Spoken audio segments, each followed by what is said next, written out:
خبر شامل کرتے ہیں خیرپور سے۔ نواب علی وسان نے اپنی رہائش گاہ وسان ہاؤس خیرپور میں خیرپور کے مختلف مقامات سے آئے ہوئے کارکنان اور نیک مردوں سے ملاقات کر کے ان کے مسئلے معلوم کیے، جس کے بعد نواب علی وسان نے متعلقہ افسران کو کال کر کے عوام کے مسئلے حل کرنے کی سختی سے ہدایت جاری کی۔ اس موقع پر نواب علی وسان نے کہا کہ عوام کی خدمت کرنا پاکستان پیپلز پارٹی کی اولین ترجیحات میں شامل ہے۔ پاکستان پیپلز پارٹی عوام کے مسئلے حل کرنے کے لیے کوشاں ہے۔ ان کا مزید کہنا تھا، عوام کی خدمت کرنا میں عبادت سمجھتا ہوں۔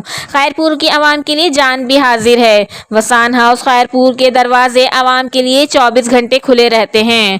پاکستان پیپلز پارٹی کی جڑیں عوام میں ہیں۔ جس طرح پانی کے بغیر مچھلی نہیں رہ سکتی، اس طرح نواب وسان عوام سے جدا نہیں رہ سکتا۔